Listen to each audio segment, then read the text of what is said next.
like it's just lit. Like women's basketball, the game, how far it's come, the excitement, the attention. Maybe I'll start with you, Kels, because Lord Jesus, your team and their fans, Jesus, they be getting up in everybody's business. It's seriously on fire.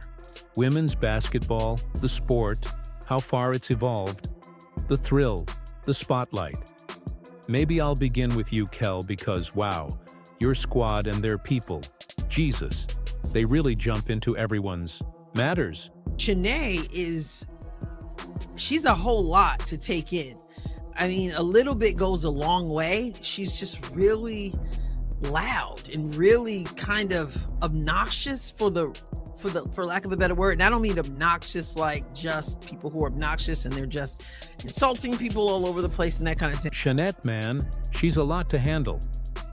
Honestly, a bit of her energy travels far. She's really loud and honestly a bit irritating, just lacking a softer word. I don't mean annoying like those who go around insulting others constantly or acting that way. Lord Jesus, your team and their fans, Jesus, they be getting up in everybody's business. Wait, I just noticed that. Your team and their fans, they be getting up in everybody's business. So not just the fans, but it's a dig on the team. My goodness, your squad and those fans, wow. They always into everyone's stuff. Wait, hold on. I just realized your team and fans stay involved in all business. So it's not only about the fans, it's also a jab at the players too. Starting with you, Kelsey, and then going to B and NECA, how have you guys experienced? Is there like a moment that you think of when it comes to the explosion of the game and how it has changed the game? Let's begin with Kelsey, then shift to B and NECA. What have your experiences been? Is there a moment that pops into your mind when thinking about the sport's growth and how things have transformed? Notice how the question was phrased. Lord Jesus, your fans. Once again, pushing the narrative that there's something wrong with Indiana Fever fans. I don't like that has become the accepted belief about the Fever fans. But Kelsey Mitchell is a professional, and before long, well, she's gonna kind of put them in their place in a way they didn't like, I'm sure. Did you catch the way it was asked? Lord Jesus, your fans, again, making it sound like Indiana Fever supporters, are an issue. I don't agree with how that view stuck, but Kelsey Mitchell is a pro, and soon enough, she'll address it in a way that stuns them. I'm sure of it. Oh man, I think I've seen both sides of it. For one, like being on a team with like Kaylin and knowing that some of the stuff and the wave that she created for like, as you know, where the game is and what she's been a part of, like as far as this process. Oh man, I feel like I've seen both sides of it. For instance, being on a team with Kane and realizing some of the impact she made, what she's contributed to the game, the wave she started, and how her involvement shaped this whole process. Seeing so much of it, and so I think for me lately was the shift in moments in Indiana period as far as like the arena where we started, and B was my vet, kinda, right? Kinda. We up there, sis, we up there. She was a Fever girl first, and so she also saw, and you know, she's a vet too. They've seen what Indiana was, and I think now where it's at now, the big moment is seeing the shift and being a part of it from a standpoint that I know where Indiana was. And so to see the cultivation of it, you just grow to appreciate the process and, you know, the growth in which the game is going. I've witnessed so much of it, especially the shift in Indiana, especially the arena. We started out, and B was my vet. She was there first as a Fever player, and she also saw it all. She's a vet too, and we've both seen how Indiana has evolved. Now, seeing it all change is the real moment, watching it grow and realizing the journey. You just have to respect the progress and where the game is heading. There's the face. There's the face again. Okay? Now, let me get closer so you can see my face better. There's the face again. She's asking about the explosion of women's basketball, and Kelsey Mitchell doesn't waste any time to mention Caitlin Clark and what she has created. It's not what Chanae wants to hear. It's not what the media, ESPN media, the WNBA, the old guard, it's not what they want to hear, because they're continuing to tell us that it's not Caitlin Clark who has created anything in the league. There's the look again. Okay, let me get closer so you can see me better. There it is again. She's asking about women's basketball exploding, and Kelsey Mitchell doesn't waste any time mentioning Caitlin Clark and what she's done. It's not what Chana wants to hear, and definitely not what ESPN, the WNBA, or the old guard are ready for. They want us to believe that Caitlin Clark hasn't had any real impact on the league. To me, yeah, jealous, sure. I mean, would you be jealous of somebody that got $28 million a shoe deal or whatever the deal is before you step foot in the pros, right? Would I be jealous? Yeah, sure. I mean, who wouldn't be jealous of someone who got a $28 million shoe deal before even stepping into the pros? Only women that get this. I'm tired of it. Like, here's my thing, you guys. What else? Who are these girls? Who are these girls that are hating on Caitlin Clark? Are you just combing through Twitter? Stop acting like because you see some randos on Twitter knocking Caitlin Clark, all girls are against her. This is only for women, and I'm sick of it. Here's the thing, y'all. Who are these girls hating on Caitlin Clark? Are you just scrolling through Twitter? Don't act like all girls are against her just because you see some randoms hating on her online. I think for me, if I can give a drop, any form of advice based off experience, is that all money is not good money. And I mean that literally. I've seen myself in situations where I had to figure out if I wanted to come back to Indy. I had to figure out what was best for me. I lost my parent. So it was like figuring out what I needed, and I figured out that you have to go where you're literally loved. And I mean that literally, and I mean that intentionally. Go where you're loved and not tolerated, because all money is not good money. For me, if I can offer any advice based on my own experiences, it's this. Not all money is good money. I felt like Kels probably should have got a little love. I honestly thought she probably should have been player of the month. Just what she was doing, and at the clip she was doing it, I think she was like 50, 40, 90 this month, which is really, really hard to do.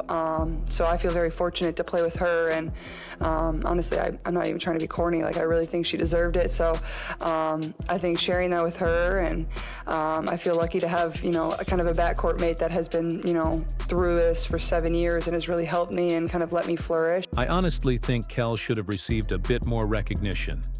She probably should have been named Player of the Month. What she was doing at the pace she was doing it. She was on that 50, 40, 90 stat this month, which is so hard to do. I feel lucky to play alongside her, and honestly, I'm not just saying this to be cheesy. I really believe she deserved it. So, sharing that moment with her was special. I'm grateful for a backcourt mate who's been through this journey for 7 years and really helped me grow. I'm a fever girl again.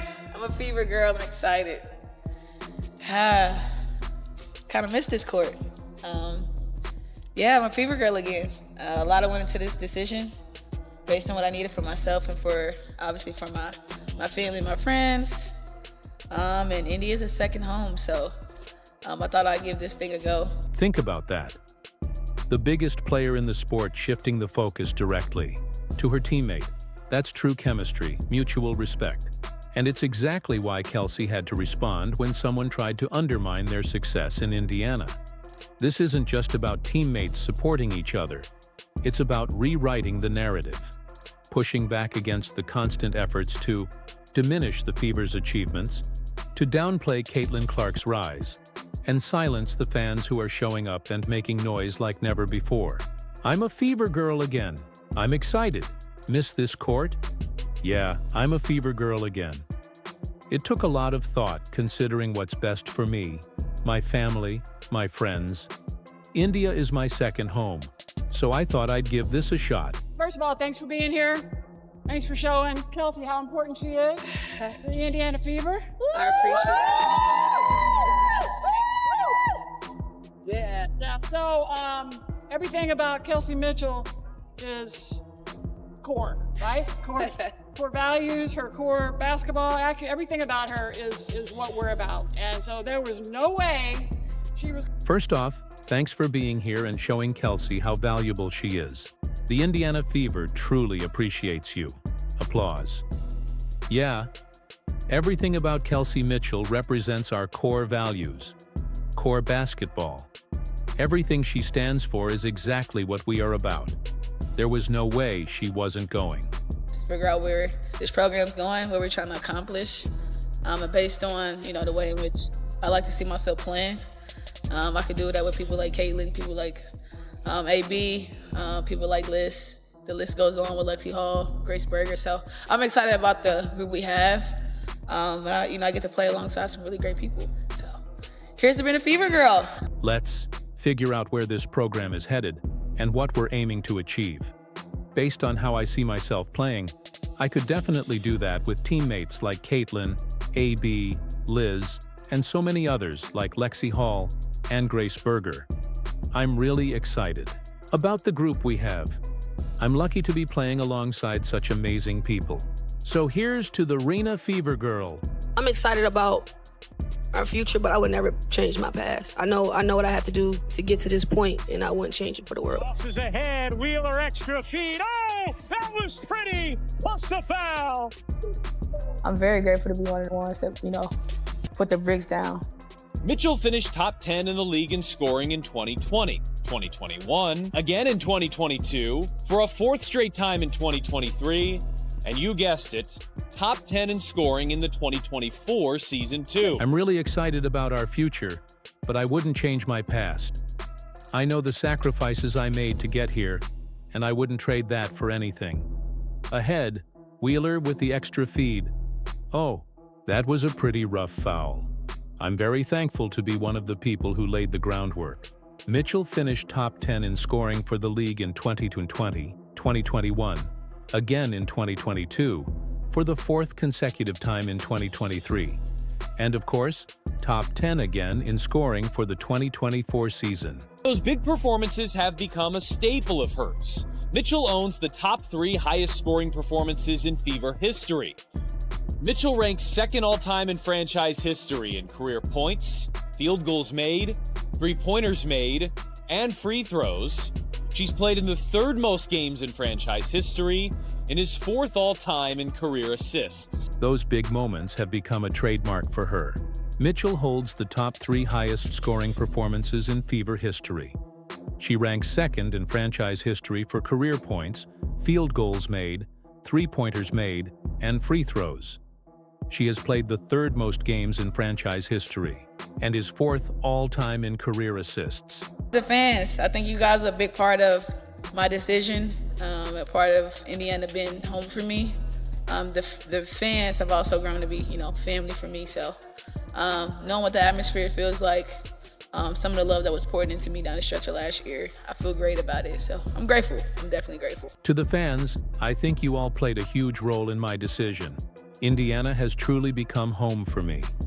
The fans have grown to be like family, and knowing what the atmosphere feels like, especially with the love I received down the stretch last year, makes me feel great about my choice.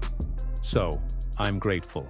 Definitely grateful. Janae asked about the explosion. Somehow she didn't expect Kelsey to acknowledge the CC effect, the Caitlin Clark effect, especially after she started off by trying to be disrespectful, by being disrespectful to the Fever team and the fans. But Kelsey Mitchell kept it real, and I could sense that it was awkward. It was an awkward moment for her because it was sort of like, Caitlin, like what? Chana asked about the explosion, but somehow she didn't expect Kelsey to acknowledge the Caitlin Clark effect. This came after she tried to be disrespectful to the Fever team and its fans, but Kelsey Mitchell kept it real. I could feel the awkwardness. It was a moment of discomfort for Chana, almost like Caitlin was wondering, what? This is so interesting to me because this is a great time, a great opportunity for the WNBA. But you get people like Shanae who continues to say we, even though she does not play in the WNBA. But she is a representation of the media, how the media are, and how the media don't want to acknowledge what the Indiana Fever fans bring to this league. This is so intriguing to me because it's such a great opportunity for the WNBA. Yet, we have people like Chana, who continues to say we, even though she doesn't play in the league. She represents the media and how the media operates. They don't want to recognize what the Indiana Fever fans bring to the league. Fever fans go to games, buy merch, and don't really appreciate people like Chinea Gumake who make comments as if something's wrong with the team and something's wrong with the fans.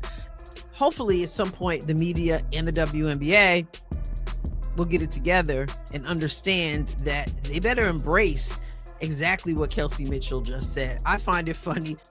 Interview 21. Indiana Fever fans attend games, buy merchandise, and still don't get the respect they deserve from people like Chana Gumake, who make comments as if there's something wrong with the team or the fans. Hopefully, one day, the media and the WNBA will get it together and realize that they need to embrace exactly what Kelsey Mitchell just said. I find it pretty amusing.